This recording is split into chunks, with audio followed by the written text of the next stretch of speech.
Check it out one time. Yeah, I'm winning. Nothing in my way, never slow down. I done made mistakes, but that's old now. Only better days I can show now. Now it's time. Yeah, I'm winning. Waiting on this day for a long time. They congratulate for the show now. Nothing in my way, only welcome to the winner circle.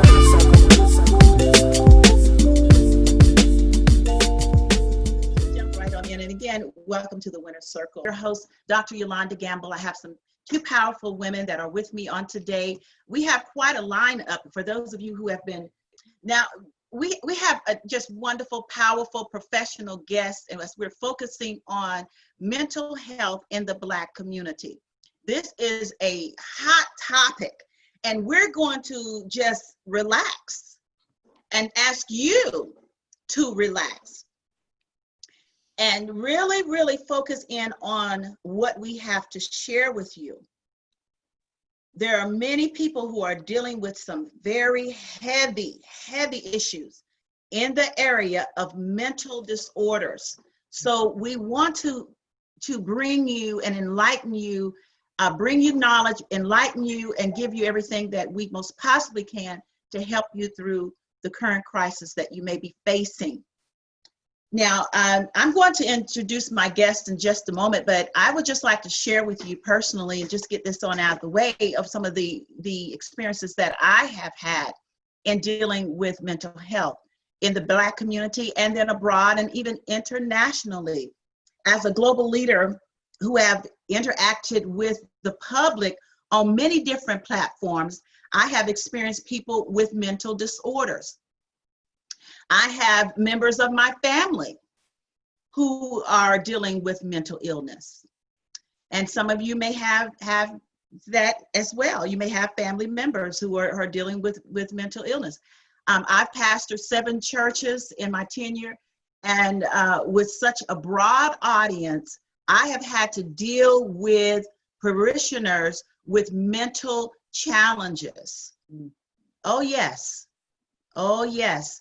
And so I know that we have a wealth of a platform of spiritual leaders who will be coming in on this broadcast, and they're really listening in. They're going to be really listening in because they want the help. They want to know, how do I help my parishioners? And so we're here to assist in any way that we most possibly can. Also, I've personally dealt with temporary mental challenges due to depression, brokenness, hurt, anger, and I have a book coming out, matter of fact, very, very soon. We're just in its last stages with book cover and all of that. So we've already written the manuscript, all that's done, and now we're taking care of all the details surrounding it when it comes to book covers and things like that. So it's coming out really soon. And I'll be sharing some personal things that I have experienced throughout my life, and one of which is temporary mental disorder. And I think that we all have temporary times where we gonna go through something and our mind is just not right. You know, if I was in church, I would be saying, say amen to that. Y'all know I'm talking right. That's right. You know, because we do have these temporary times, and there's so many different experiences that we're going to experience in life. It doesn't mean you're crazy, nothing like that. So don't start damaging yourself with a lot of caustic words. You don't want to start doing that. It's just temporary. And I just hear, you know, there's some people who are listening in now who need to know this is temporary. This is temporary. Mm-hmm. And we're going to continue to deal with these type of things. I want to also highlight, before I get to my guest, this current pandemic has exposed many mental health issues within our communities and worldwide. And let me just highlight a few. A current NBC News report on mental health highlighted gold medalist Michael Phelps. He speaks out on mental health struggles during the pandemic that he's had himself. Wow. Mm-hmm. Also, a survey finds that 40% of the LGBTQ youth seriously considered suicide in the past year. Wow, guys. Also, internationally, Seoul mayor apparent suicide sends shockwaves through South Korea. Yes, world leader committed suicide. Also nationally, Black youth suicide attempts. The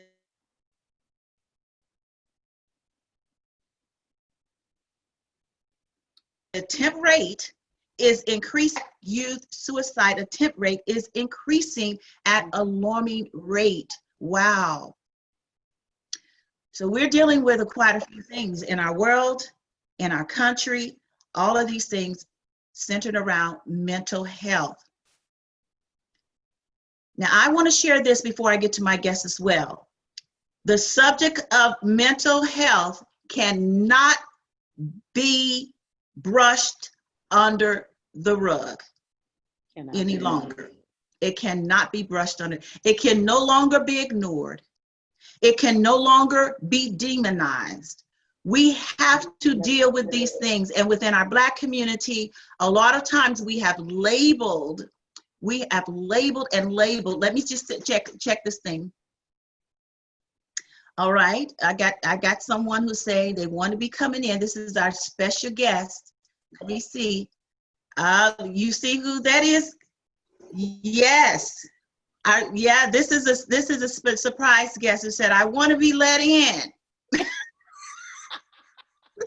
Now, he just might come on camera. I don't know, but you're certainly welcome, Bishop, if you'd like to do that. Because I know he's dealt with a broad audience all around the world of people dealing with mental health.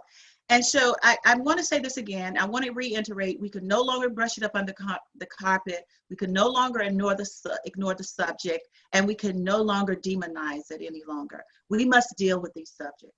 And we have professional people who are with me this Sunday, the 2nd of August, as well as next Sunday. We're going to go back and address some things. And there's going to be another plethora of questions that I'm going to be asking our panelists in regards to this subject.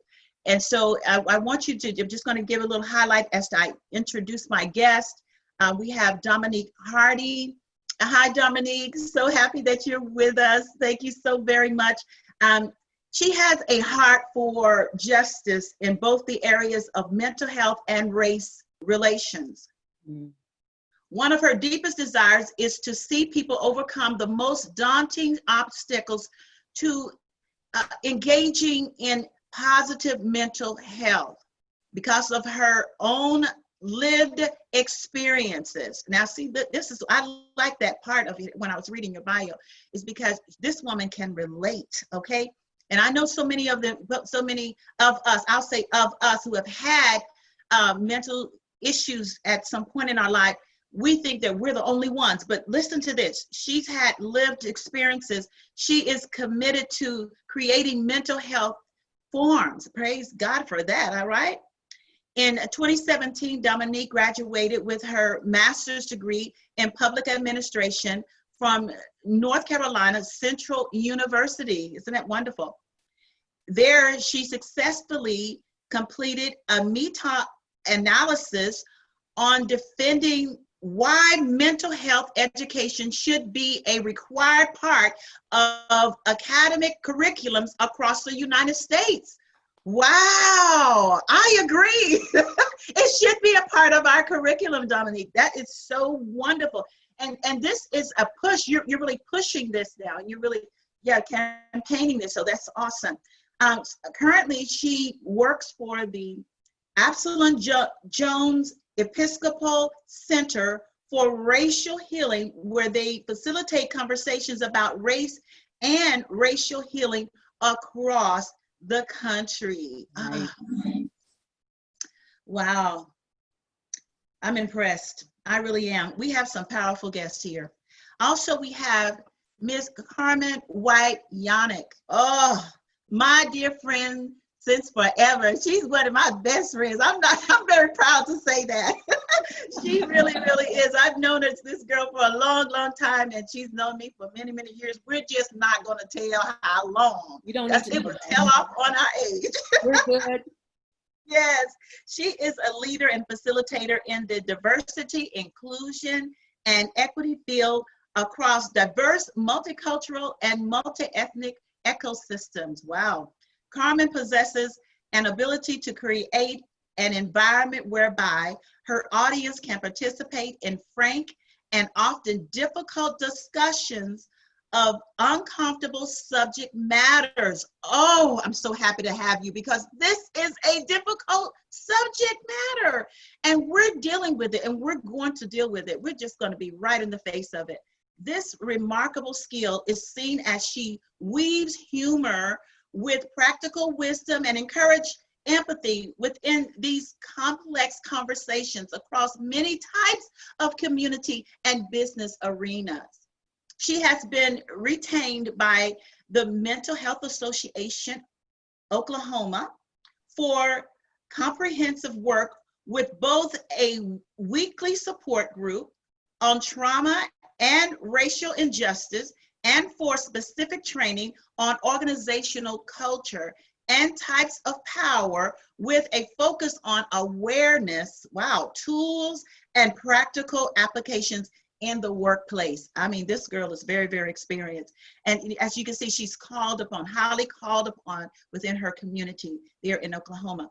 Currently, Carmen is campaigning as a cause around Black and African American mental and emotional health awareness and literacy, called My Black Mental Health Matters campaign. Oh, I'm so happy to have you all. Thank you so much. I want to jump right on into our discussion, because I know that our audience is looking forward to hearing everything that we're going to be talking about on today. Let me just go and check my electronics, making sure that everything is on. Now, I don't see it.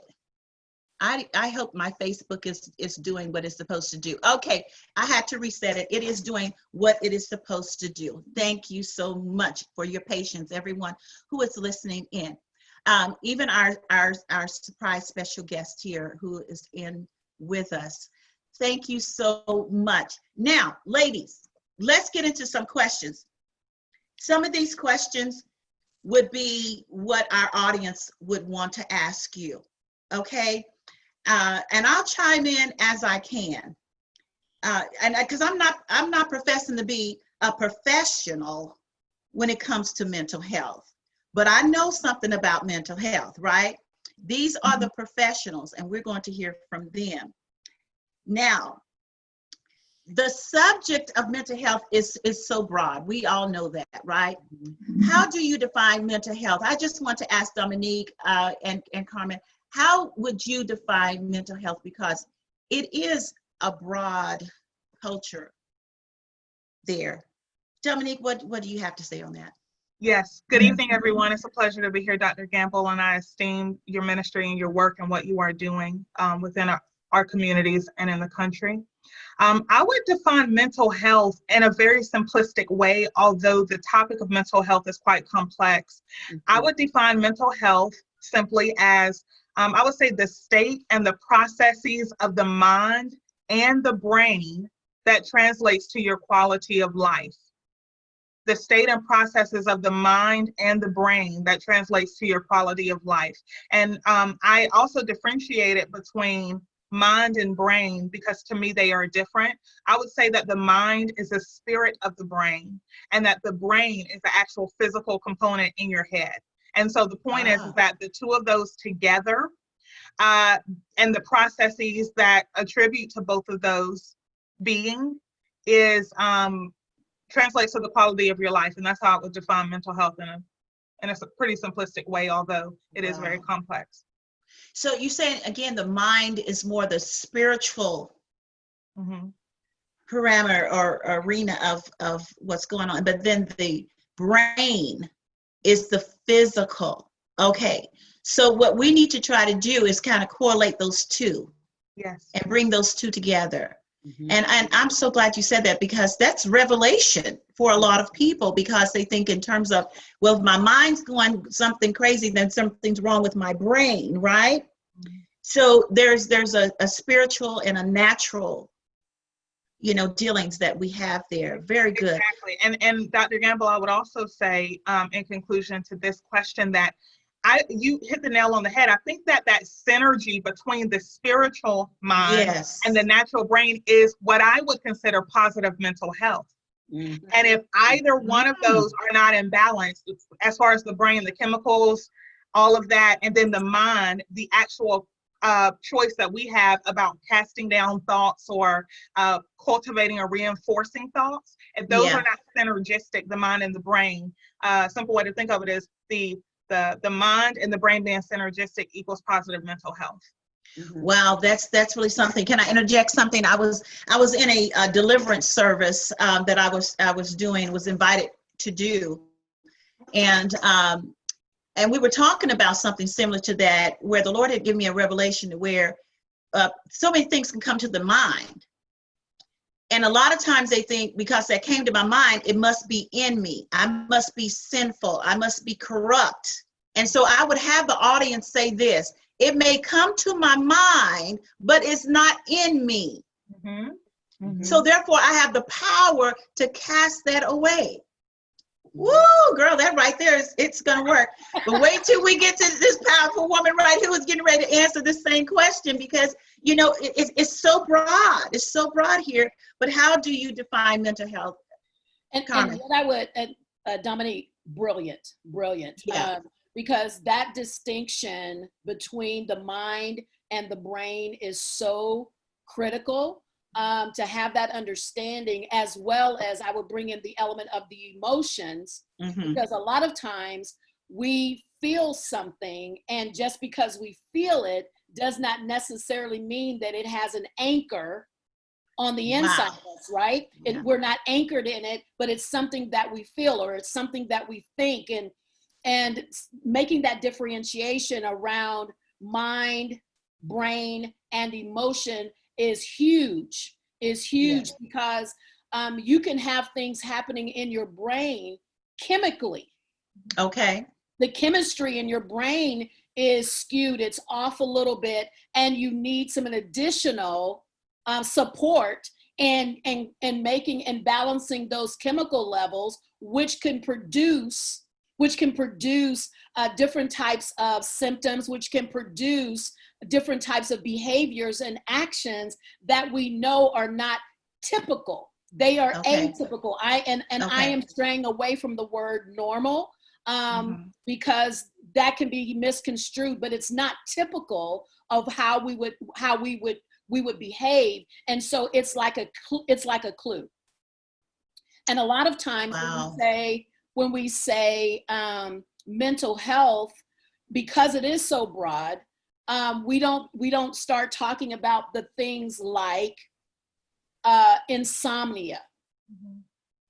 Those are symptoms. Insomnia or loss of appetite, or because that can happen inside of depression, when it is clinical depression, and it's not, as you said, Yolanda, it's not a temporary thing. And especially during this pandemic, I know we'll get to it, but we want to differentiate of what the pandemic revealed and uncovered that was not diagnosed. And then some people came into the pandemic with diagnoses already, and it heightened some levels for them.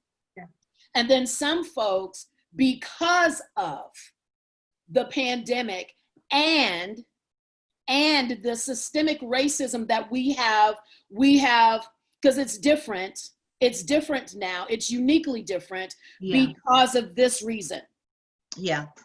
We were at a full stop.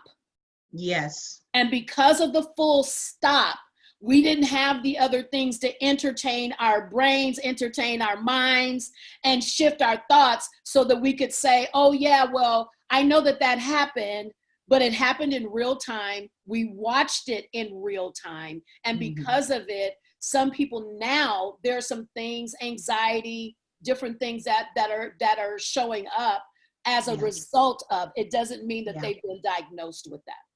Wow, you know that you said a lot, and you're going to go back and revisit some of that stuff you just said too, because Absolutely, I'm going to go back and highlight some of those things. Absolutely. But one thing that really stuck out, it just really pulled me in when you were talking, was the word symptoms. Mm-hmm. And we get stuck on symptoms, right? And when actually, if we have to understand, a symptom can be cured. We can work on that symptom, right? But it doesn't, you don't have to possess it. You don't have to own it, okay? Let's find ways that we can do whatever we can do to change that and to better that. You know, all of those type of things are so vitally important.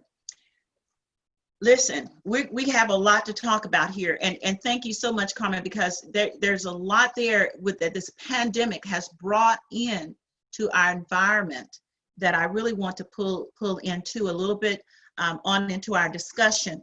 Now, why is it important to discuss mental health? And it's pretty obvious how I started this whole discussion.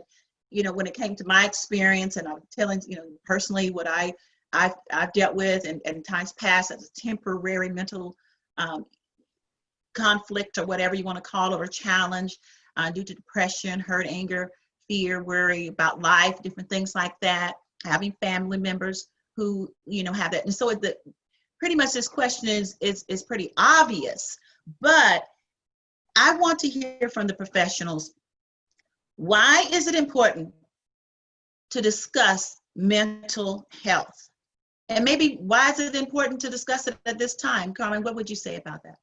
It is so critical, because so many people are, and I'm very careful about my wording, so I don't necessarily like to use the word suffering with it, because mental health has to be on the same continuum as our physical health. Yeah. And that's why it's important, because right now, so many people there, and especially within, and that's why we're differentiating around Black mental health as opposed to anyone else, any other group, because most often what happens inside of our community is that what's happening in our minds and oftentimes in our brains, and those symptoms that show up then turn into physical ailments, physical diseases, and that is one of the reasons why it's hugely important that we talk, that this subject matter is something that we visit over and over and over again, because our people do not know. That's number one. Our people do not know how high it is. You read some of the statistics at the front of this. They don't know how highly susceptible we are to towards mental and emotional trauma, because we've dealt with it for so long.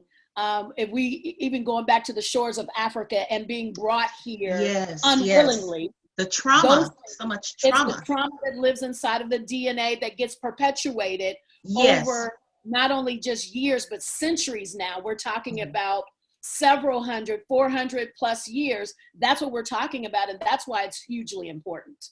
Yes, I agree 100% with that. There is something within our genetics, within our DNA, within our flow of life, and as we're going through from generation to generation, that's being passed on, that must be dealt with as well. And we must be aware of that, first of all, and then dealt with, right?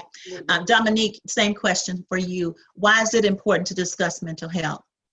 I agree with what she said 100%. And if I had to add to that, I would say that it's very simple. How we process and how we think is how we live.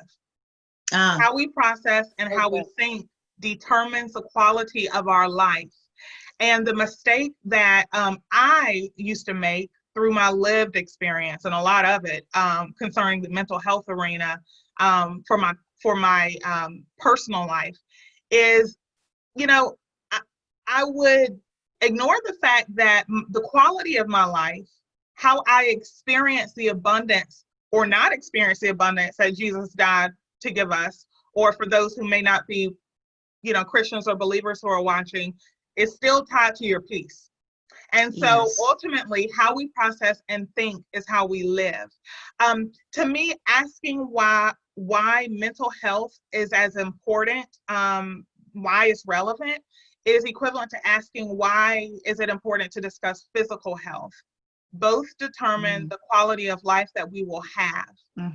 And so the final thing is, to her point, when she said that, how we think can also show up in our physical body in terms of ailments or illnesses, it's important to recognize that we are tripart beings. So we are not just a spirit, we are not just a body, but we also have a soul. And so there are three dimensions to who we are. And if we ignore either of those dimensions, it's going to affect the abundance that we have, that we're able to apprehend, as well as the quality of life. You're so right. We must deal with the three dimensions of our being: the body, the soul, the spirit. And we cannot ignore any one of those. And unfortunately, there are so many people within our society who are saying, and unfortunately within our Black community, because this is something that when I look back on history, we were more spiritual, we were more spiritual aware. And it seems like more and more are getting further and further away from the spiritual reality, and we're just looking for the soul, looking at the soulless part where our intellect is and where we want to grow more in those areas, and then our physical and things like that. But all of us and whom God has made us to be, we must be aware and we must balance. We must balance all of those areas. It's very, very important for us to do that in order for us to be whole, right? In order for us to be whole. So I want to hear from our audience. I want our audience who's watching, you can go ahead and give some comments if you like, as we're talking and going through this conversation, or this dialogue about mental health in the Black community. We are focusing on that, but I also know I have a broad community of other nationalities of people. So we're going to kind of cross over from time to time. But we realize that because of the current news disparity that we've heard, the disparity of racial injustice, things like that, the Black community has really been attacked, and many are distressed as a result of it. So therefore, we must take care of one another. Don't you agree?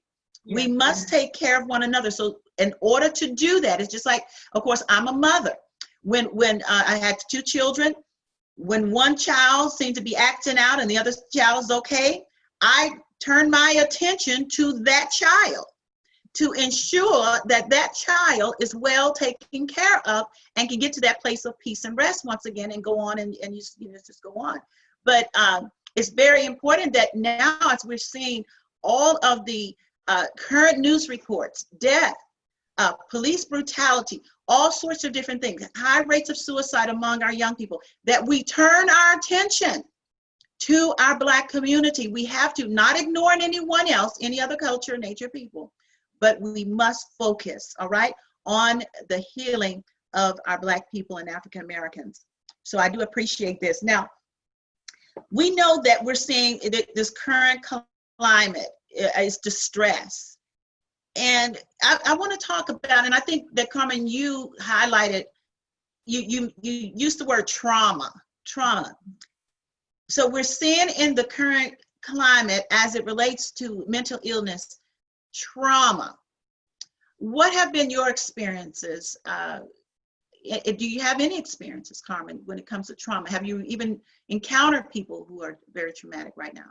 I think one of the things that's hugely important, you kind of mentioned it when you, in Dominique's talking about lived experience. Mm-hmm. My experience with mental and emotional trauma, I will go back to me being a 10-year-old little Black girl, little chocolate girl in South Texas, in San Antonio, Texas. Mm-hmm. And my father transitioned. He died at the early age of 37 years old. That's trauma. Wow, yes, it is. What does it look like? It looks like this. My parents had just divorced almost to the year. My father transitioned almost to the year of my parents' divorce. Wow. So the trauma of having military personnel come and knock on your door and hearing my mother scream, because we were the dependents, me and my brother, hearing that scream while we're watching American Bandstand, I remember it. And hearing that scream, and my mother knew first because they went to the wrong house first. And she could see them and their uniform, and they're coming to tell us that this is March the 1st, 1975. Wow. So as a 10-year-old, I was 10, my brother was 14 and a half. We had no idea of what had happened to us. We didn't know how to process that. Yeah. We had no idea of how to process that. So that's a lot of people's experiences, that they do not know how to process it. And listen, we grew up in the church. When I first met you, Yolanda, you came to my great-grandfather's church that my great-grandfather founded. And we were in that church. And I remember the Sunday afternoon when one of the deacons said to my mother that when she had made the choice that she was going to find a therapist for my brother and I, he was basically chastising her. Oh, wow. That this was not, she needed to pray more. She didn't have enough faith. She needed to do all of these extra things. Here's what I say. It's both and, it's not either or. It's Jesus and therapy. It's Jesus and medication, okay? And so, I agree. Right. And so as a little girl listening to that, and this is the thing that I will never forget, and I say this, that this was the best gift in my life that my mother has ever given me. It was the gift of therapy. And she said back to that deacon, "You're not there when my children are crying themselves to sleep every single night. It's been months. And they don't even see us. They don't even see me walking my way back to the other side of the house and then crying myself to sleep because I don't know what to do for my children. So I am getting answers for my children." Yes. And so many people need to make that. It's important that they make that decision, just like your physical health. So she went to a specialist, someone who understood children inside of that traumatic experience. And trauma looks like, for me, I began to act out at school. So they were trying to put me in special ed classes because I went from being, here's some clues, you guys. Yeah, these are clues. Success always leaves clues. Here's some clues that I began to act out. I was a straight A student. I began to act out. I began to have emotional outbursts because I did not understand how do you process as a 10-year-old your hero leaving your life. Right. And I didn't know how to do it. So that's what it began to look like. It began to look like isolation. I'm isolating myself from other kids, other people. I didn't want to talk. And as much as I talk now, I was shut down emotionally. Because I didn't feel understood. Yeah. So those are clues. Those are clues if you're experiencing that with yourself. Yes. Because often we'll go looking for somebody else. Know what's happening with you. How is it showing up for you? And then you may have friends or family members, because Yolanda and Dominique, let me just tell you, I had a cousin who was bipolar for most of my life. He was not diagnosed until probably about 5 to 6 years before he transitioned, and he stayed in the back room. But that's how we did it. And let me tell you why. We did it like that because back in slavery, if we were having any type of emotional and mental health issues or trauma, it was seen as weakness, and the cure for it was to beat that person within the inch of their life. Right. So we carry or isolate them in some sort of way. Put them away. Exactly. And so then we carried that over. And so we also, that's why it's important to talk about within our community, because there's so many things that we carried over into our lives that did not originate with us. Yes. You see, it did not originate with us. So that's that trauma, that upheaval, that internal unrest is something that we need to really pay close attention to it, especially with our kids when we began to notice those changes, even as subtle as they may be. Exactly. Subtle changes. Yes, exactly. I've had friends who have committed suicide, and I started blaming myself. How come I didn't see it? How come I didn't know? How come they didn't say it? What did I do wrong? All sorts of different things that were going through my mind as a friend, and what clues that could have just given me something that I could have said, are you okay, or whatever. But when you're not educated, not that you could solve every problem, because sometimes when people make up their mind that they're going to just destroy their own lives, or what they're going to go a separate way or do whatever, we can't control that. But then there are some clues that could be there that we could possibly address as we continue to educate ourselves in these areas. I want to say thank you so much for sharing that testimony. That testimony is so full of knowledge, and I feel, even in spirit, I'm very sensitive, prophetically and spiritually as well. So I can feel my audience looking on, and I can hear certain things. And I feel that there's some people saying, well, you know what, wow, I experienced that, but I guess I'm all right. Because a lot of times we don't think we're okay, because you're acting out in a certain way that that's not typical of the way that you normally would act out. Like you said, I was a student, but I wasn't able to embrace all of these different areas and things that was going on in my life inside, and trying to figure all that out, and being so young at experiencing trauma in your life. And certain trauma can cause a temporary mental disorder. And I really want to say temporary, because I don't want anyone to get fixated in something, get so fixed to where, this is it for me, this is how it's going to be. No. This too will pass, and it can pass. But you must continue to reach out and get the knowledge and education that you need, or help, whatever you want to call it, assistance or whatever, to solve those difficult issues in your life. The last thing I would like to say, Yolanda, before we punt it over to Dominique, is this. It's hugely important. We do this for our physical well-being, of knowing our family history. We also need to know our family mental history. Oh, that is so, I'm so glad you brought that up. We have to know that, because it goes to your point around the temporary thing. Sometimes we'll feel certain things like I can't get up in the morning and I can't do my typical routine. And after that third and fourth, and we get to 10 days and 14 days, no, we're not in a temporary situation anymore. Yeah. We're now in something that's clinical, but we need to know.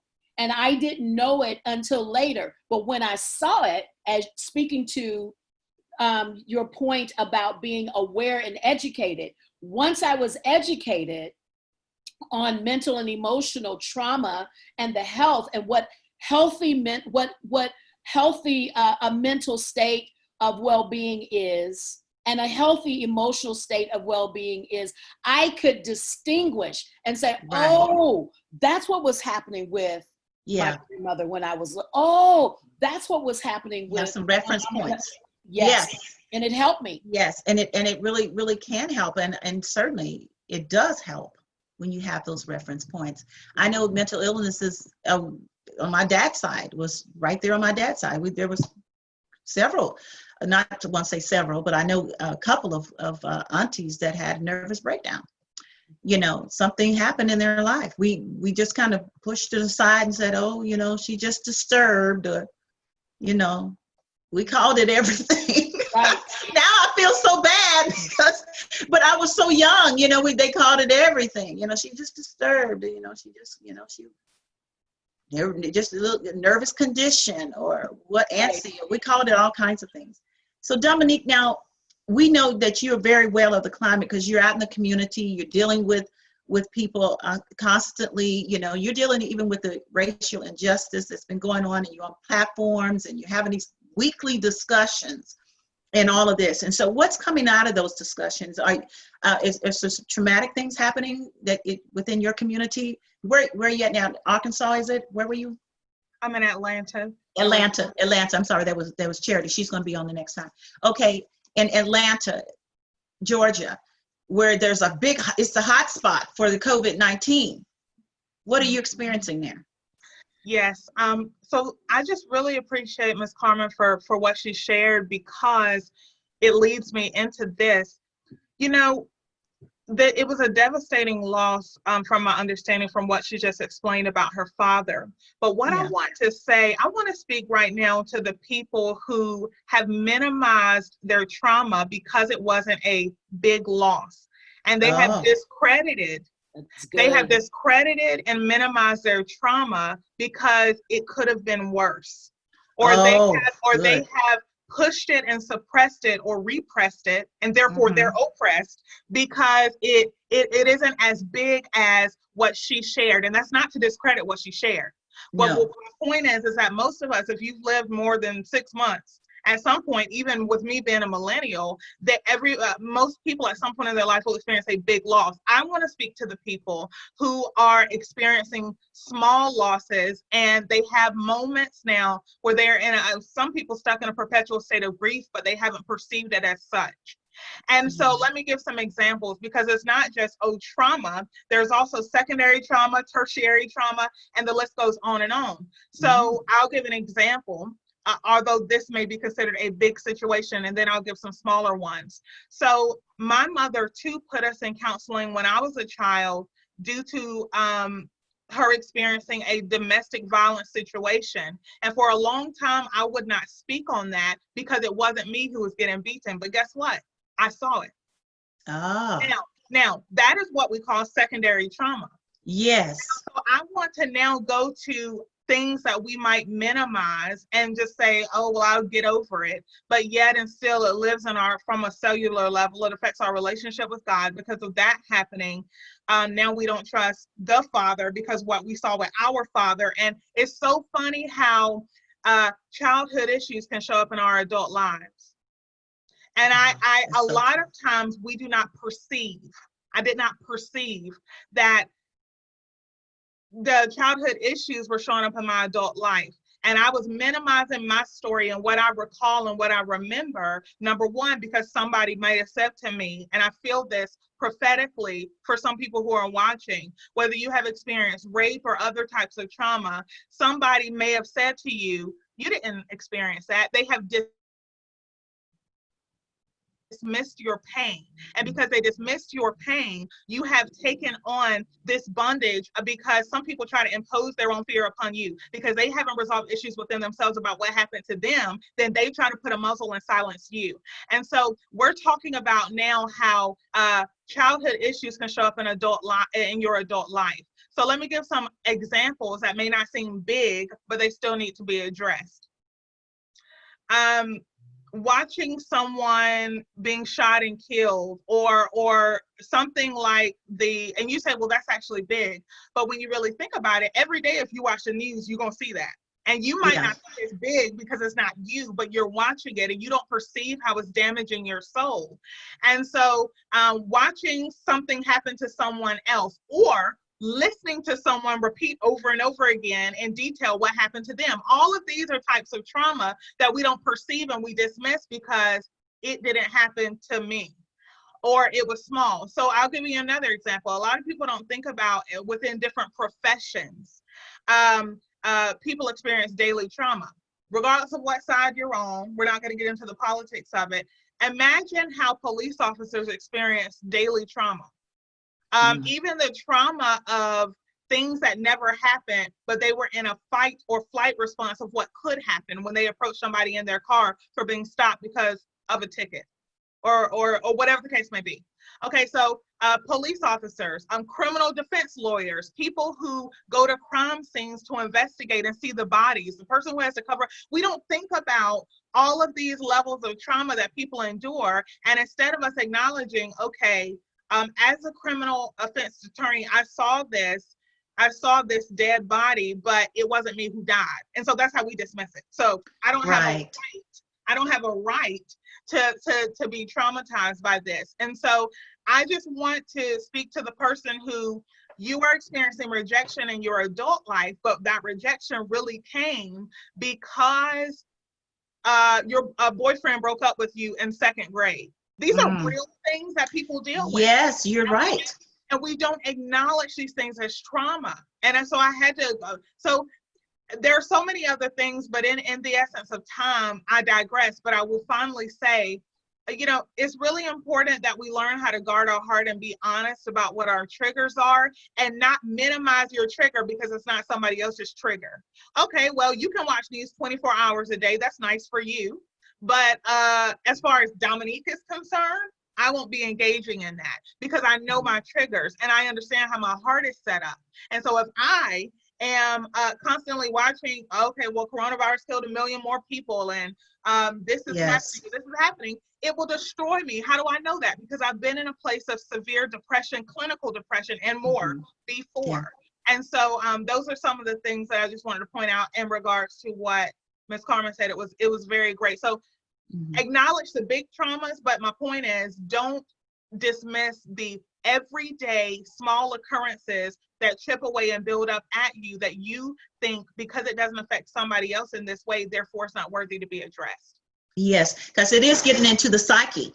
It is. Those things, those little things here, we're saying little, but they're not. They can add up, they can become big, but we're feeding our mind. You know, the Bible even talks about not putting unclean things before us. Right. Being very watchful of what goes on the inside, into our psyche. It's very important that we guard ourselves. There's times where I have to detox because throughout the week, I may be counseling, I may be briefed on certain things, and there's certain things dealing with my job that I have to be briefed on every single day. And I'm looking at trauma. I'm looking at stats. I'm looking at all sorts of different things that is getting in there, and I can feel myself shifting.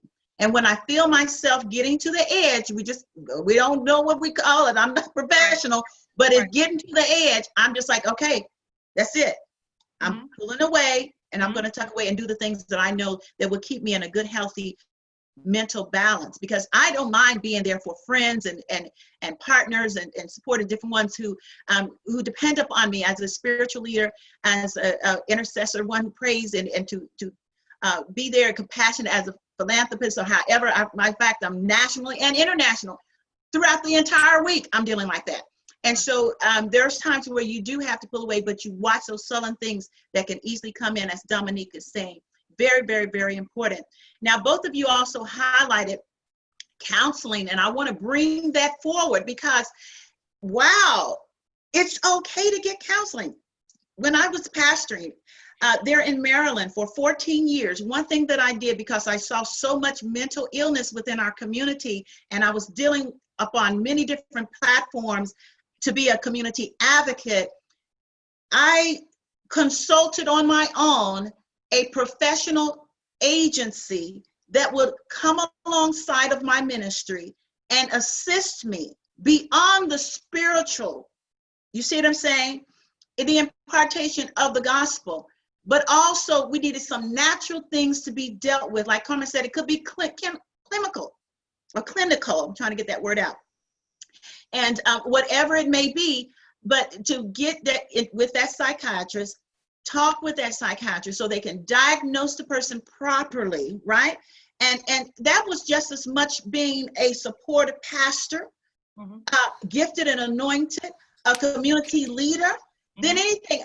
And so many pastors feel like, I'm weak. It's showing weakness in me. It's showing that I don't know everything. You're not supposed to know everything. That's why the Lord says, be helpers of one another. Because there's something in you, Carmen, that I need. Come on. There's something in you, Dominique, that I need. And there's something in me that you need. Right. And so all of us together, this is so good. We can really bring the balance that every one of us would need under any circumstance if we just know where our deficiencies are and we reach out and get the help that we need. So I'm going to encourage everyone who is listening in. If you feel like you're on the edge, whatever you want to call it, if you feel like you you're not making it very good. You're not handling your day very well. And it's more, as Carmen was saying, more than 1 day, 2 days. Now it's been 14 days, and now it's on and on. Well, there's some problems going on now. So we need to really look at this thing and be dealing with this. All right. All right. So now let's just go on, because there's so much. And I just wanted our audience to know that this broadcast is going to go on beyond an hour, because the subject is so important. Yeah. It's so vital. And so many of you are looking for answers. And I'm going to also ask Facebook to share, because already you know that this topic is so vitally important, and you need the kind of help that we're offering. So I'm going to ask Facebook to just start sharing, so that you can help as many as you can up on your social media platform. I want to ask you, ladies, why is the subject of mental health so shameful in the Black community? I know we've hit points here and there, but why is it so shameful? You want to answer that, Dominique? Sure. First of all, and Ms. Carmen hit on it so beautifully earlier, the terminology that I'm going to use is there's actually a collective shame that has been carried with the Black community through hundreds of years, that encourages many Black people to feel ashamed about who they were created to be and look like. And so a lot of people, because of that, we don't even realize that we do this. So I'm bringing out something that's more so on a subconscious level. A lot of people feel that they are not adequate enough to receive mental health. And in my line of work, in regards to racial healing, we call that internalized oppression. Yes. And so that's number one. Number two, I think that receiving mental health help goes against the stereotype of the strong Black woman. And because if mental health is perceived as weakness, then obviously nobody's going to want to go to mental health if they have this internalized oppression that says, I have to be strong. That is the expectation of me, and that is who I am. Though it's not who you are, it's what you've been called, but it's not who you are. And thirdly, I think that I'm going to say this in the utmost respect to the older generations. I think that older generations are wonderful, beautiful. I think they have a lot to offer, and I thank God for them because they raised me. But we all do. Perspective, and I will say, to answer that question, I had to preface it with that because we don't want anybody offended here, because that's not the goal. But I do believe that sometimes the shame that comes in regards to mental health care is because the older generation feels that the younger generation should be able to get over it, because they don't have, the younger generation, the older generation says, doesn't have it as bad as we did.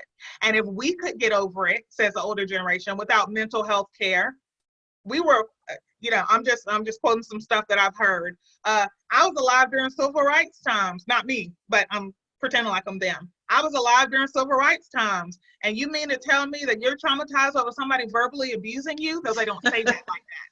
So in other words, they figure if we could get over it, even though they don't perceive that they're not over it, anyway. But they say if we could get over it without access, surely, since you have it so easy, then you can, though they don't readily perceive that.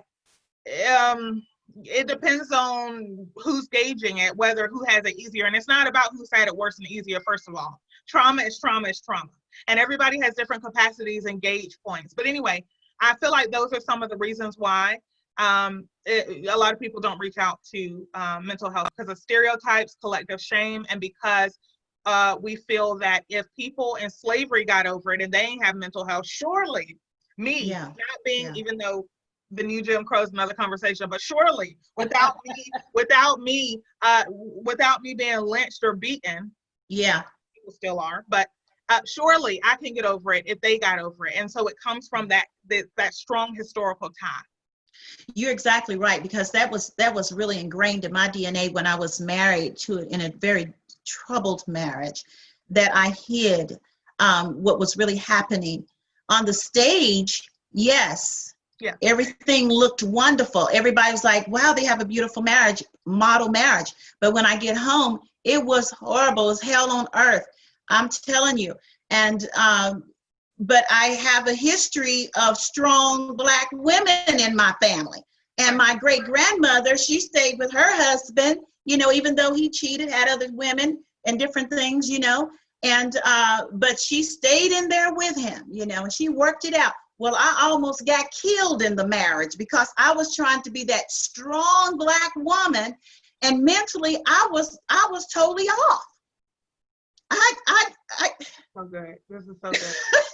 I was just totally off. And but that was ingrained in me, and it had passed on down through generations that you, in order to have a marriage, you had to be the strong Black woman to endure whatever you had to endure. Whether the man walked up the front of you or down the back of you, you got to be strong. You know, you got to put that face on when you're out in public, and whatever happens on the inside of this house, don't go outside of the house. You know, we keep these secrets that is ingrained in, and that starts to mess up our psyche when we get older, as we're growing older in age, and we now have to take on responsibilities and things like that. And then we find ourselves saying the same things to our children. Yeah. But I thank God for his deliverance to realize that, you know what, I am not thinking properly. I am not thinking properly. This is not the way it has to be. I don't need to be strong to the point where it's nearly killing me. Dr. Gamble, may I add something to that? Because you just brought up something that I really hope that the people are listening, because basically what I'm hearing that she just said, in other words, are when you don't address trauma, the issue with that is you are not sober. And when you are not sober, you cannot appropriately make decisions and judgments righteously. And I think that she just hit on something so profound, because I've had a quote. I heard somebody say this quote and I never forgot it. He said, in the kingdom of God, independence is not an asset. Dependence on God is. Dependence is not even on God just, but on community. And so I think the other issue that plays into trauma within not receiving mental health care is the fact that a lot of people feel like within the Black community, with the breakdown of family going generations back, even in America, from a capitalistic standpoint, regardless of which one you're looking at, we have an independent kind of culture. Whereas if you go to other parts of the world, they have more of a family or a collective. We're all in this kind of thing together. We're all in it together. And that really, really plays. So I just want to encourage everybody, begin to ask yourself this one thing. Why do I think that strength is always an asset? Because if you're taking it from a biblical standpoint, he said, you know, where I'm weak, I'm strong. And so it depends on what vantage point you're coming from to address the ideology or the stereotype that Black women, for example, have to be strong. Yeah, that is so true. And you know, I was looking at, you know, the weight of the world is up on the shoulders of so many of our Black women, because so many of our men have left with us with children, and you know, we're trying to get a career going, and we're trying to raise male children. We're trying to raise our girls, and you know, we're just trying to make those ends meet. Right. And that's traumatic. I was a single parent for many years, over 20 plus years, 25, and now I'm a single grandmother. And I know there's a good man out there that's probably looking at me right now that might want. Come on through now. That might want to, you know, they got everything together. You know what I'm saying? But I'm just gonna leave that right over there where it is. Moving on, sidebar conversation. But there's a lot of single people, and even single fathers nowadays have really grown, right? And in number, they really have. And just trying to really make life work can be a lot. Carmen, how do we address that? Trying to be strong even when we're single parents, and then we're, you know, or either maybe we're within a troubled marriage, and we're still trying to keep things together, and not taking care of ourselves a lot of times. Thank God I've learned to take care of myself, and you know, and move beyond those things. My husband passed away, you know, several years ago, and I'm a single grandmother now, and there's others who are out there And they feel like this is shameful to say that I'm weak, I'm not strong enough to handle this. And as Dominique was saying, you know, we can go back in history even, you know, of why. And I went back in history of my great grandmother. So what can we do about this? One of the things that I want to introduce into this conversation, I sent a message to Dominique, but I want to introduce into this conversation the word microaggressions. Microaggressions happen, and Dominique literally just layered this with so many different ones. Microaggressions are kind of like going through your day, getting your hand slapped all day long. All day long. And microaggressions are daily acts of violence that we do not address. Wow. And when we talk about being the strong Black woman, that to me is almost like a microaggression. And let me tell you why. Because being a Black woman in this country is an act of resistance in and of itself. So we don't need to add strong to it, because we have lasted, to your point, Yolanda, which I know your narrative. Yes. And how we began to shift this is that we have to be honest. Dominique talked about that, about our narrative, around our story. What have we regurgitated as a story? What do we own that actually belongs to us that we can work through and process through? And what do we say, this didn't originate with me, you can have that back. And push it away from us by saying that particular, our family pathology, the pathos, the life history of our family is hugely important. Yes, it is. And how we began to incorporate that into our right now matters. Yes. Because when we incorporate our family stuff, like we start going back historically and looking at when we began to introduce this idea that I had to be strong. There are some things that have survived throughout generations because at the time that it occurred, we needed to be that. Right. In order to survive. In order to survive. In order to survive. And so here I am applauding our survival skills. Right. We have that down. But when those skills begin to bleed into our right now and those skills no longer serve us, it becomes detrimental to our entire well-being. And I love what Dominique said, is that it begins to infringe upon our mental and emotional well-being. And it's no longer safe for us to operate that way. Right. It's no longer safe for us to operate that way. So, I want to encourage us that taking off that first part, just be a Black woman. Yeah, just be a woman, girl. Just be you. Be a man. You don't have to.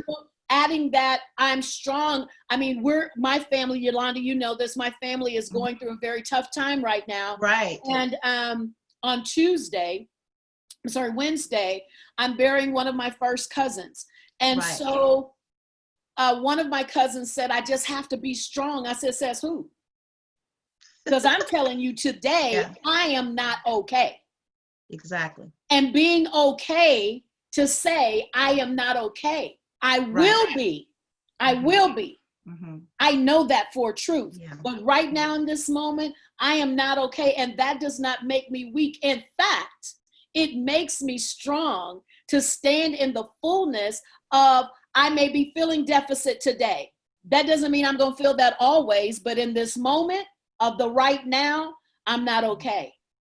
And we have to normalize that conversation of when we're not okay. Yeah, and age has really helped me. I'm well on into my 50s now. Yes. Closer to 60 than I am. I'm 50. I'm telling you that. It's amazing. I don't feel that way. I feel actually absolutely wonderful. Absolutely wonderful. Thank the Lord. But I am okay with saying that I'm not okay. Mm-hmm. And sometimes when people ask, well, how are you doing? And most times I'll say all is well, or I'm doing well. Because I compare that my wellness now with my wellness how can I say it? I compare my wellness now with how unwell I was in times past. So I'm really probably not completely, totally dealing with with it, but I'm just saying it's in comparison. So what I'm dealing with now, I can handle it. But if I do get to a point to where I can't handle it or don't feel like I'm handling it well enough, I'm okay with saying, you know what, I'm out. I don't know what else to do. I'm not doing very well right now. I need your prayers or whatever, I will do that. But age kind of helped me with that along the way. And there may be others who are saying the same things. Well, now what mattered back then just don't matter to me anymore. That's also true. So I'm just getting better, at Very how I'm encouraging. Is that encouraging, sweetheart? Way to encourage some millennials, starting with me. Amen. Starting with you. Some things just don't matter. And my dad would always use this. He would always say this, it's just life. Some things is just life. And I think that we can over spiritualize things. We can over process things. And it's just life. And if you get to that, you're like, okay, well then let's keep moving on. Not minimizing when it's trauma, not saying that, or when it's something that really needs to be dealt with. But some things are just life, Just move right on. Keep on going. Keep it moving. Whatever you need to say or do, but you continue to survive. And as Carmen said, she applauded our survival skills. She's seen me survive through many, many things that was very hard. And I thank God for the survival. But I have to tell everybody, honey, it's the inner working of the Holy Ghost on the inside of me. Glory to God. Hallelujah.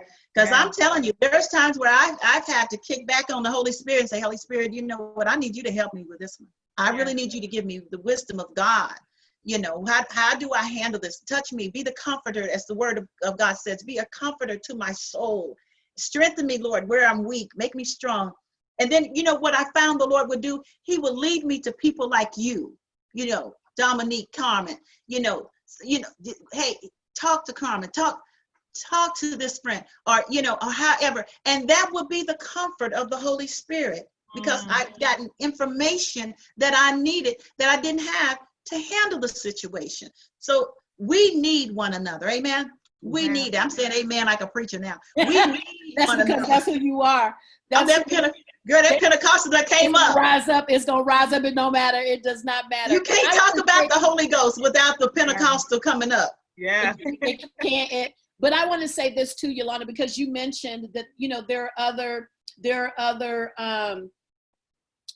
belief systems on this call and on this live. And I want to say this is what I know for sure.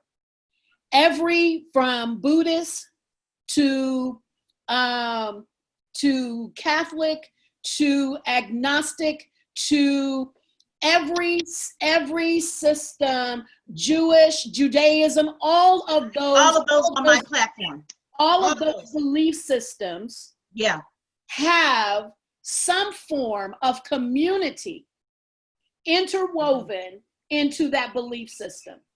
That's why this piece around needing and the desiring of filling in the gaps of community is so hugely and vitally important, because that's something that we grew up with in ways that our children may not have as much as, because if I was at Tynan Elementary School, by the time I got to my grandmother's at Gibbs, somebody on Center Street had already called her and said, I saw your grandbaby.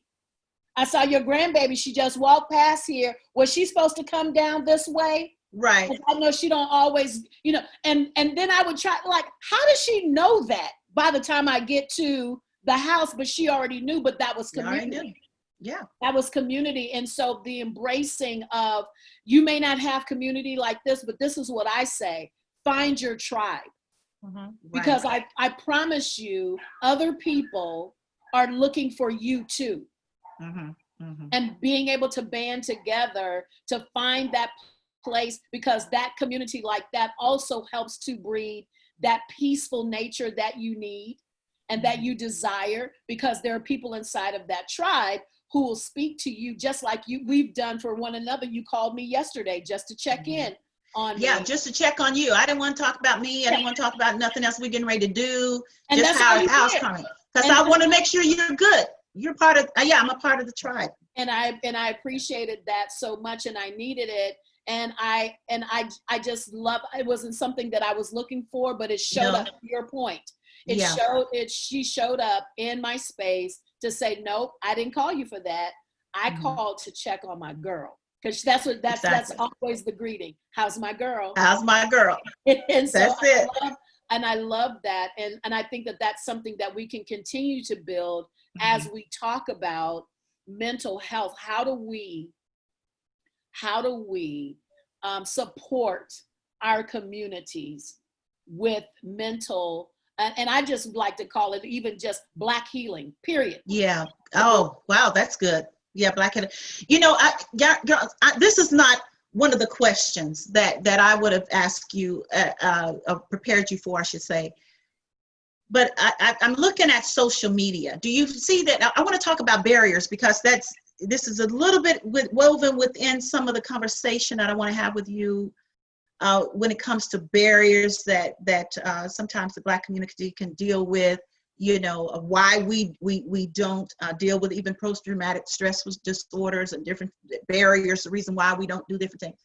But when I look at social media, can that also be a barrier for people who really, really need to get the kind of help? Because I'm looking at posters. Some people post so much, and I know after dealing with the public for so many years that that's an attention getter, and they need attention, and so they look for it. Let me see how many likes, how many people are going to watch or see what I'm doing, and I have to tell the audience that may give you a temporary comfort or high or whatever you're looking for, or attention, but it doesn't really solve your problem. But what solves it is what Carmen and Dominique has just addressed, is a community coming together, a tribe, as Carmen made it such a wonderful picture. I'm trying to get all these words together because I feel so much in my spirit here.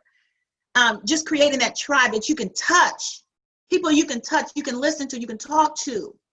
But these temporary fix that we get through social media, I'm not certain that that's very healthy. I think that there's still some people out there that's really not getting their needs met, because they're still isolated in some sort of way. Because certainly you can put up any kind of picture you want to put up, right? Any kind of face you want to put up. You can put on some sort of facade or whatever, and to make people believe that you're one way.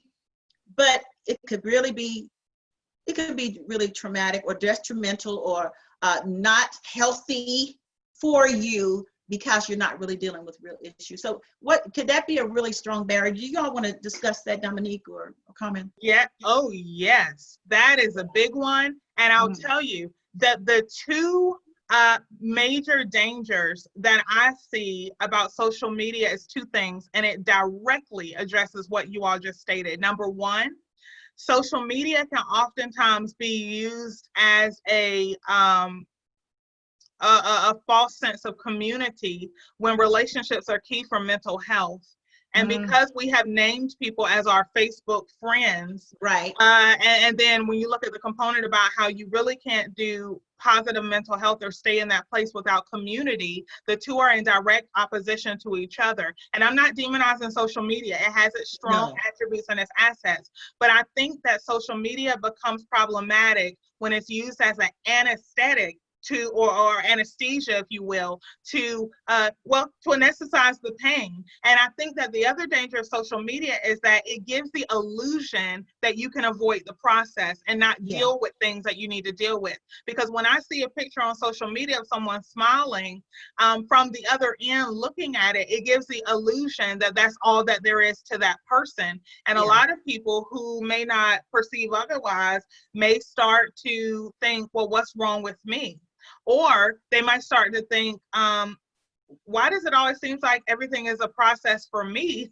But yet they're in this like one dimension of happiness. And so there are certain things regarding social media where there's such an illusion. And I just, I challenge people to look at time spent on social media and begin to ask yourself, why am I scrolling? Why am I liking? What am I doing this for? Because that motivation will have a lot to do with the state of your mental health. But a lot of people cannot identify the motivation for them scrolling so long on Facebook. And then the last thing to that is that a lot of times certain chemicals are released in the brain, such as serotonin and so forth and so on. And that's the same hit somebody would get if they were eating, if they were having sex, if they were watching porn, whatever, And so people are looking for a way to escape their current reality. And what I have been praying for is, even to help people, let us create lives that we don't have to escape from.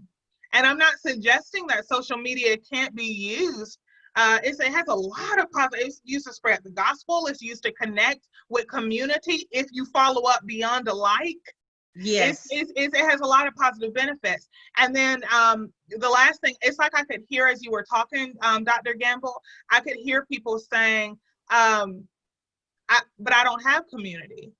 And also, I don't have the money for counseling. Those are the two things I heard. So I wanted to address those real quick. Number one, if you don't have community, there are places where you can go to community. Sometimes you can't wait for it to come to you. You have to go to it. And that may look like you going on meetup.com. And for those who are not aware, that's not a dating site or anything like that, which nothing wrong with a dating site, but that's not what it is. It is a place literally created for you can actually put in what you want. So let's say I'm looking for a poetry community group, a writing community group. You could put it in and it'll identify places in your location. And generally it's free or a very, very small fee. Or the third option, if you don't have community, is you can sometimes when you don't see what's around you, it's because you're called to create it. And so I would say those are the ways that you can engage community. So I know it's not always easy. I know that. But I'm just trying to give you some other options so that you just don't throw your hands up and say, well, I guess I'm screwed because I don't have community. The second thing was for those who I hear saying, I don't have the money for counseling. I want to refer you to what we call the Community Service Board. It is a state agency that is funded, I believe, in every state. You also may know it as a CSB, Community Service Board. And they will provide services, psychiatric services, as well as counseling for those who may be having some difficulties within their socioeconomic status or within their finances. And so there you go. Yeah, I'm glad you said that community. So it was Community Service Board. And they were, I was a part of that. That's who paired up with my ministry, my church, to help provide services. And if there was any type of fee, I'm going to challenge pastors to, if you know that person really, really needs dire help, let the church take it out of your benevolence fund, assist that person to get the help that they need. But those services that Dominique just mentioned, many of them are free services, but you will have to take the initiative to go out and receive those services. They won't come to you. You need to go to them and you can get the help that you need. Thank you so much for bringing that up. There's so much wealth of knowledge that we're getting here, and I'm hoping and praying that our audience today is saying, wow, this is what I need, or I know someone who needs this information, and that you're sharing and that you're looking forward to even the next episode that we're going to have on next Sunday as we're sharing and continuing our conversation with mental health in the Black community. And we also crossing cultural barriers here at times, because we also know that it goes beyond the Black community, but we're focusing on the Black community because we know that these current and disparities that we've had in our community and injustice against Black people, African Americans, is traumatic in our community. So we must address these things and turn our attention to our Black community. And ladies, you're doing an excellent job. Thank you so much. I certainly appreciate you being here. I want to also undergird our children, because we have a little bit more time left, and I want to undergird our children. How can the Black family undergird Black children in their own self-care in regards to mental health? How can that family undergird their children? Are there services out there? Are there any extra something they can do, maybe through their school system? Are there counselors within the school systems that they could use? What are your thoughts there, Carmen? Well, I will tell you, here in Oklahoma, I'm actually sitting on a board on the mayoral initiative around what's going to be happening in our school systems across the state, and also here in Tulsa, Oklahoma, where I live. Our mayor has put forth an initiative, and there are all types of mental health professionals, as well as advocates, like myself, who are on this board to talk about what we're going to have inside of the schools once schools start here in the next few weeks. I think here we start on the 24th, but what additional services, not only for our kids, school-age kids from pre-K all the way to high school, but what's also going to be important for their parents, when a lot of the schools are going to be doing virtual school. Yes, so many of them. That is continuing. So how can we have services? I know here in Oklahoma, the Mental Health Association Oklahoma, that's MHAOK.org, O-R-G. We have services that are available, as well as support groups for families, for teens. There's a new support group happening for men, as well as mental health professionals. They already have one, but one of the ones that's starting here in the next couple of weeks is for teachers. I'm hearing so much from our teachers of the trauma and the anxiety that they have about going back to school. When I read one of my friends' post talking about she had her will together, she had her insurance together, all of those things, because she's going back into the school system. So every city, every state has organizations around their mental health. I also want to point to NAMI, which is the National Alliance of Mental Illness.org. There is also a number that you can text, and this is especially for our kids, 741-741. When you need immediate attention, a therapist is on the other line of that number, 741. I'll repeat it again, 741. You can text this, 741-741, and someone immediately answers you. And I know that some of the states are utilizing their 211. We all know of 911, but they're utilizing 211 in order to get people immediate help. And then there's a therapist on the line there. So those are the things that I know that's happening right here in. Those numbers are for everyone. But I also want us to, because this is just language. And that the language now that is being used, we no longer say, just committed suicide, but it's death by suicide, because it is considered a death just like any other death, even though there are some differences. But we say death by suicide as opposed to they committed suicide. But I just wanted to bring that into play. Okay, that's wonderful. And if you don't mind, just type it into the chat, and type that information you just gave us into the chat. And Okay. we can make sure that everyone receives that information. Can you do that, Carmen? Yes, I'll do it right now. Okay. Dominique, how can we undergird our children Yes. within our Black community? Because think you did that's a big, huge number. They're saying the numbers are going up, but I just decree and declare they're going down now, and that our children will be safe in their mind, their heart, their spirit. Thank you, Mother Imogene White, who's just waved and said hello. Glad that you're on with us. And we had Bishop Pearson on just a moment ago as well, and several other people who have come on onto Facebook. I can't name everyone that is coming onto Facebook. I can't navigate that too, but our numbers are good there. How can we undergird our children, Dominique? Yes, I think that Ms. Carmen did an amazing job giving resources. So I'm going to come from a different perspective. I don't have children. However, I'm going to come from the perspective of what I wish that I would have received when I was a child, as well as from my extensive history of working with children. First of all, there's a famous quote that many of us know that goes something like this: when people show you who they are, believe them. But I'm going to put a twist to that quote, and I'm going to say, when people tell you how they feel, believe them the first time. Yes. So the number one thing that I would say to that is for the parents not to discredit or dismiss what their children are feeling. So for example, we see common examples like this, like let's say that a child falls off of a bike and he says, "I'm hurt." And she says, "You're not hurt. Straighten up, straighten up, straighten up." Yes.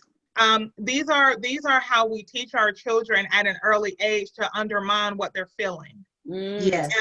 And so I'm just, that's the first thing. So when the child tells you how they feel, don't tell them you don't feel like that, because if you do that, then that's going to carry on throughout the rest of their lives. So when your child tells you how they feel, believe them. And I'm going to add the first time, because there might not be a second time. The next thing that I would say is, I really want to, going back to the racial healing perspective, I really want to encourage the parents to do the work of internalized oppression within yourself. Because what happens is, when someone is expressing their feelings to you, if the expression of feelings makes the parent extremely uncomfortable, then they're going to have a tendency to dismiss the feeling or to not take it seriously, because it makes them vastly uncomfortable to deal with their own feelings. And so why do you think they would accept your feelings? And so, or the child's feelings. And so here's how you address the internalized oppression. I highly encourage the parent to grab a hold of the resources that we have stated and seek counseling themselves, because if you seek counseling yourself, then you are more aware of the patterns that show up in the lives of your children. And so there are people and children who have committed suicide, and the parents come back, and I'm not blaming anyone, I'm not blaming the parents, but I'm making a point here. The parents say, I didn't see it. But that's because they're not familiar with the signs. Because if I were familiar with the signs, then I would see it. And if I were present, then I would see it. And so be present. Sometimes when a child says how they feel, it's not up to you to give a solution. Now, parents see differently on that ideology. I'm not a parent, but I'm telling you what I wish that I would have received and what would have helped me. And so sometimes they just need you present to hear them and affirm that you are feeling that way, especially within the Black community. And then the last thing that I would say is,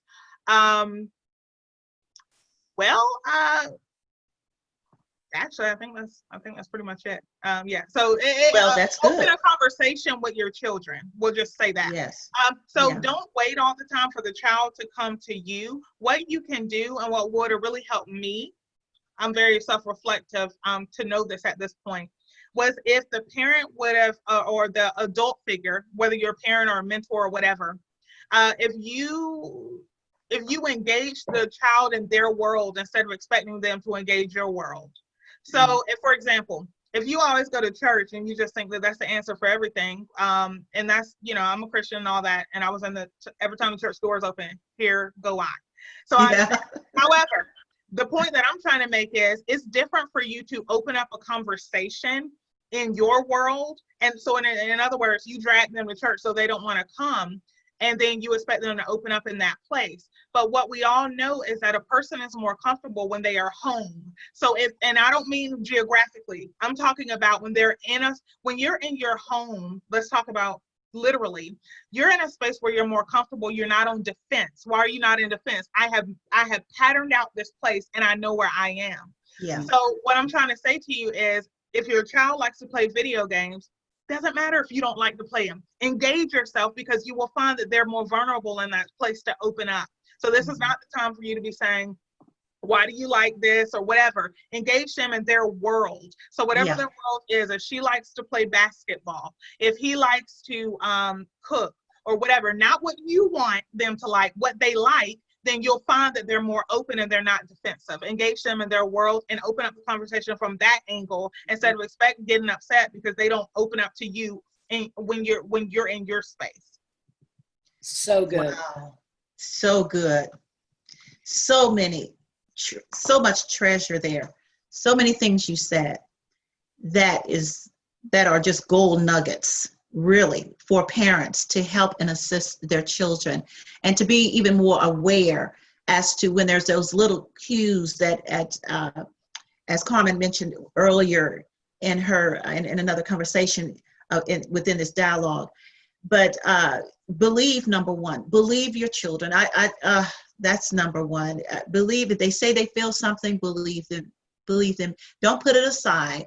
Very important. I have two adult children who are in their 20s. Lord, I wish they were. Then I'll be younger. Really, in their 30s. And there was a conversation we were having that actually went on between my son and daughter. And my son was concerned about it. So he called me and said, Mom, my sister is she brought this up in conversation and I'm concerned. Well, it went way back, and several years ago, many years ago, that I thought was resolved. And we had come, because I was there advocating my children and believing them and affirming them, as Dominique was saying, and engaging in conversation. So I thought it was settled and done. But she brought it up in this many years later. So instead of, thank God for education like we're getting right now, I immediately called her. Immediately, did not let any time go by. I just immediately called her. And I said, sweetheart, I want to talk to you. Your brother just brought this to me. She didn't want him to bring that up. She thought it was just a conversation between the two. But I told her, I said, no, but don't be angry with your brother. I said, there's a reason why you brought this up. So obviously it's not resolved. Mom thought it was resolved, but because you can address it in a conversation that wasn't even related to what you all were talking about, right, and you bring that in, then we need to talk about that. And do you know, we were on that phone until I knew and she knew that everything was well and that we were back in that good whole place once again. Mm-hmm. So believe them and engage with them. And even though sometimes it could really, these are painful areas, because I had to relive it. Right. I didn't want to relive that. Right. But if my baby was suffering, I'm going to suffer with her, right?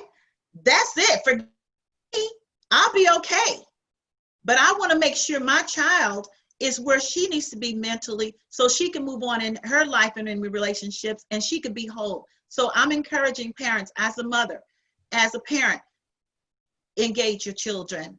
Dominique, you said some awesome, powerful things in that area. And as we get ready to come to a close, I do want to address, because we do have a strong faith community as well. And I want to be able to undergird our churches, our pastors, our leaders, our spiritual leaders. And sometimes you may not even be just a church. You may have a ministry. Maybe you're an evangelist, or maybe you're an itinerary speaker, however, and you deem that as a ministry. And so you're engaging community. And I want to try to undergird you, the faith community, when it deals with Black people and their mental health care. How can we support tonight, as we get ready to, just for maybe 2 minutes or so each, how can we really undergird our faith community in this area? I know we kind of highlighted here and there, and we've given testimony here and there about our own personal experiences as well as what we've seen, but I want to be able to see if we can do that. Now, I am going to go ahead and interject this because in our next platform, which will be next Sunday at 3 o'clock Central Standard Time, and it's 4 o'clock Eastern Standard Time, and then Pacific Time is going to be 2 hours behind us, which is 1 o'clock. I need you everyone to come back in and join us again. And the reason why we're going beyond an hour, which I don't care nothing about time when it comes to helping people. I will stay on that phone. If I knew if my best friend Carmen was going through something, I don't care if we was on the phone for 4 hours. I don't think about time. So I don't want anyone to put us on the clock because we're not going to be on the clock. There's too many people who need help. And we're going to just, certainly we will use common sense and wisdom. I'm not saying that we won't, but I want you to understand that we will address some issues next Sunday that's really going to get into our faith community. We're going to deal with it, right? Naturally and spiritually, we're going to deal with it. So that's going to be one of the heighten of our conversations on our next Sunday, which is going to be the 9th of August. So don't forget that we're going to be addressing certain things with our faith community. We're going to really help you, the faith leaders that are out there, but we'll also talk on other subjects of the matter. But I really feel that before we end today, how can we merge ourselves into that next conversation by first addressing how can we undergird our faith community? Carmen, you want to start with that? Sure. One of the things that I've done for myself here recently, I was certified in something that's called QRP. And it is a program that has to do with, for leaders, all kind mental health professionals, but I am specifically bringing in faith leaders into this.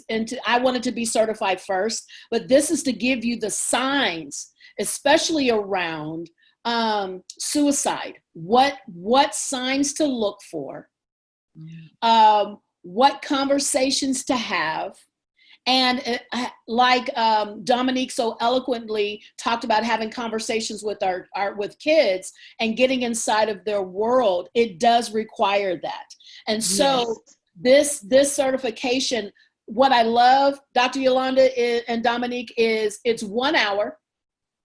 It's all done virtually.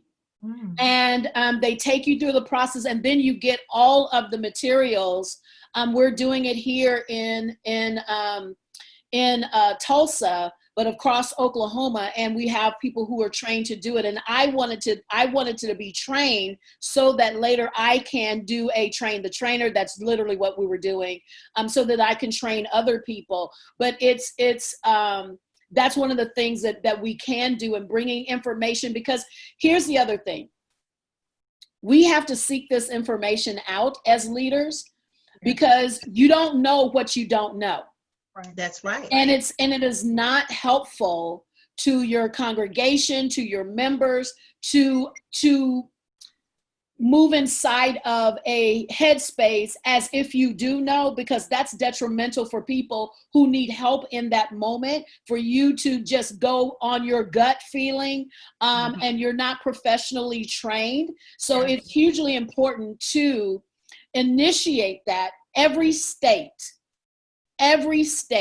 has a mental health organization that you can reach out to as a leader to get information. Of course, right now, most of our churches are not holding services. So get the and we have these things.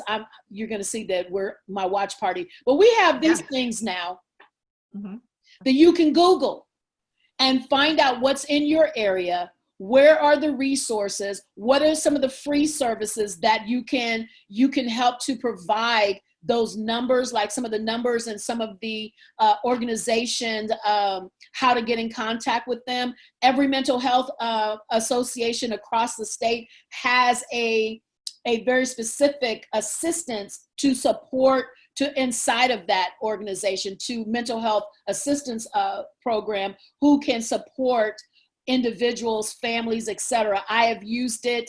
I've sent people there here recently, here in Oklahoma, to get the services that they need, and they point them in the direction, and pastors and leaders of every kind, from mosque to temples to churches and various kinds of ministries. Avail yourselves to what's in your community, and get the support that you might need also as a pastor. Let's talk. I'm sure we'll get into that next year. We are going to get into that next time. I said next year, but on the 9th, get into that as well. Is that not to stand in the place of pride, like you don't need help? Yes, in order to serve your community better, avail yourself as well.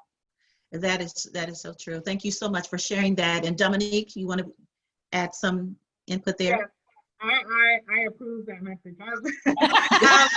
100%. He's approving every message. To tell you, this is so rich and so great, your expertise, because I'm going to have to say some things that probably the pew members don't say to the leaders. That I'm going to break the news to you. Number one, let's stop being insulted because we need training.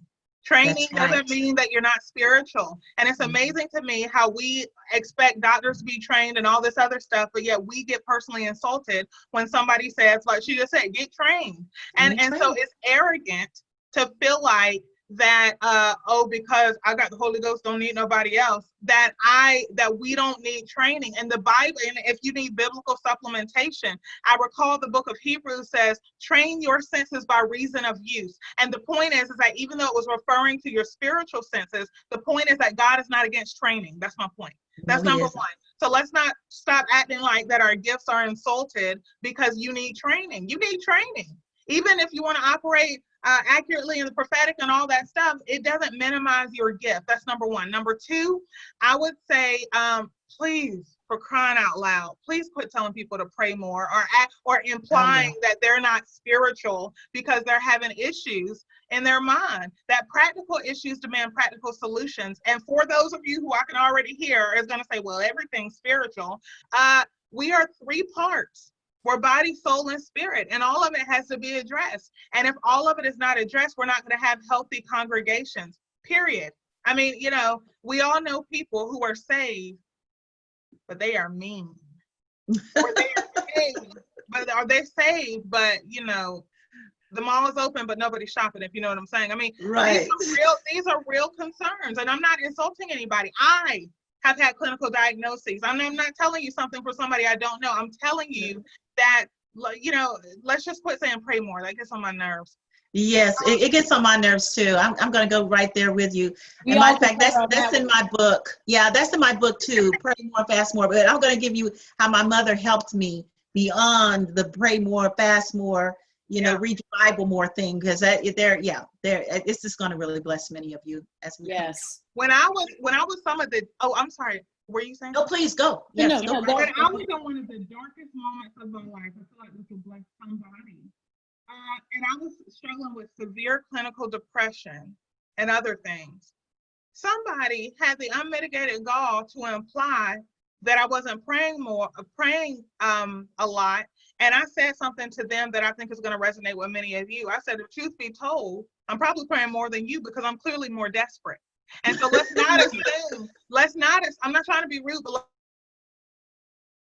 that's right. Let's not assume that people are not spiritual as you on your high horse, as though you haven't. I have a passion for the vulnerable and for justice. It is not right. I mean, it's arrogant for us to assume on our super inflated thrones because you are a leader or you are a leader that you are holding people hostage and you're keeping them away from their own freedom because somehow you are so far in the clouds that you have missed the reality of Christ.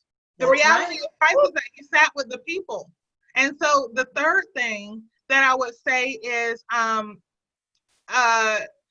let's just teach a holistic gospel because Jesus ate. Yeah. He ate. In other words, he wasn't just so deep that he acted like he couldn't put, where it'll have scriptures like he ate fish. He ate. He addressed the body. That's my point. So let's teach a holistic gospel and not just act like everything's spiritual, and not just get so religious that we keep saying, well, technically everything's spiritual. While that is in theory true, we're tripart beings, as I've said 100 times. The last thing is, I would, like, in my just imagination, I don't have a church or anything like that.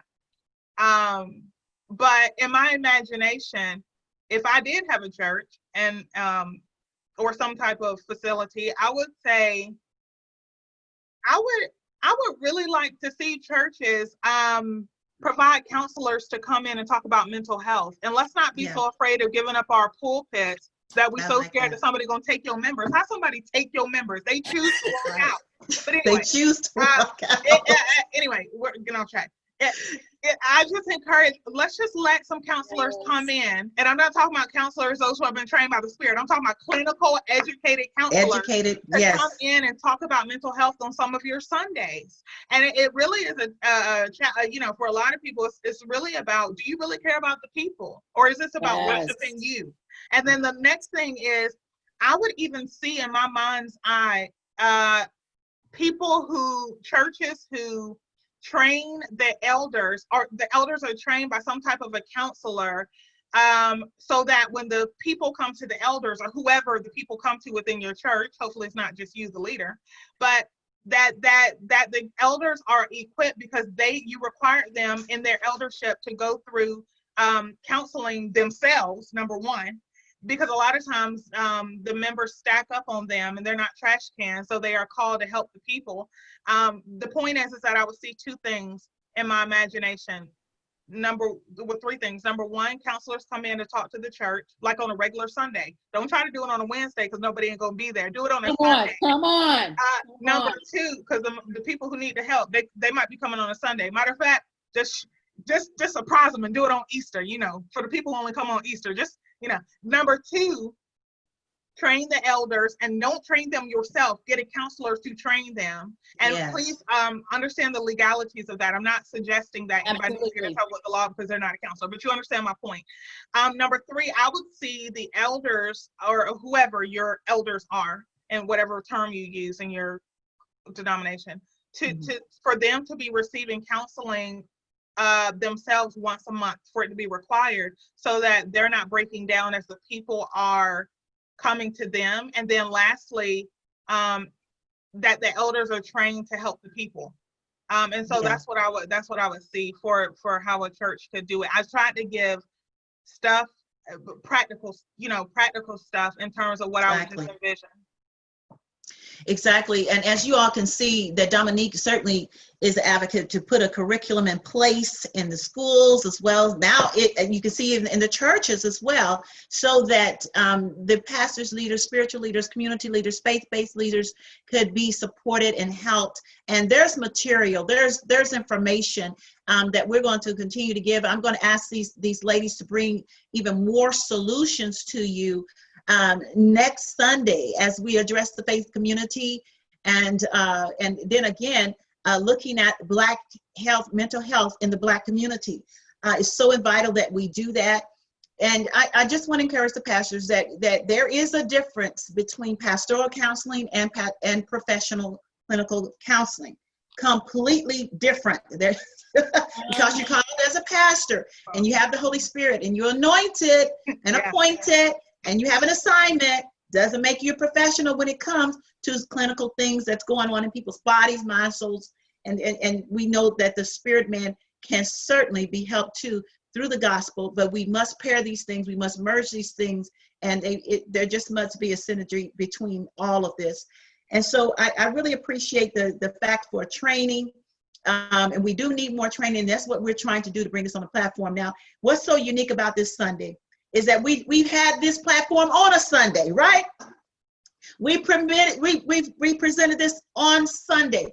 This is when people are looking at Facebook, they're looking at social media, no doubt more, when they come to their spiritual development and growth and knowledge and things like that. And so we're honored to bring this to you through this great broadcast that the Lord has blessed us to do through the Winter Circle here. Now, Winter Circle was birthed in Austin, Texas, with AFTV5, and so I want to appreciate AFTV5, who will also be broadcasting this a little bit later on. So our panelists will be expanded beyond this platform with Facebook Live and also with Zoom, but AFTV5 here in Austin, Texas, which is a national and international broadcast, this will be featured on there as well. Next Sunday is going to be a phenomenal Sunday. I want to say, ladies, you've done an excellent job. I am just ecstatic because you brought so much knowledge and solution, information that is vital and that we all could just use, take on, apply it, and live better lives mentally and even socially and even relationally. Thank you so very much for your time here today. And I want to thank our audience for joining the Winner's Circle on today. And thank you for staying with us. We have spent it out for about 2 hours with this discussion because we also knew that there will be quite a bit of information that needed to come to the table that you would need and then take along with you. You can do your replays. I'm asking you to please do your watch parties. Matter of fact, once this broadcast has ended, go back to your Facebook, just hit your watch party, and you can walk away and just let it play to your audience of influence, and so many people would be blessed. Now, what I would like for you to do also, panelists as well, if you're getting something in your feeds where people are saying something that is that's beneficial to this broadcast, go ahead and address that as well. Matter of fact, while we have about 5 minutes, what is your audience saying on your feeds? Are you able to see what they're commenting? Come on. I'm also bringing in some things here. People are saying this is so needed. Great reveals. They are chiming in with this is so true. This is so necessary. Thank you for bringing this. And they're talking about that's why disrupting patterns is important. That was early on. And so there are I actually had some social workers as well as mental health professionals from Mental Health Association Oklahoma here who were actually on the watch party here on my page. So that was great. Wonderful. That is fantastic. I'm getting that this is a great discussion.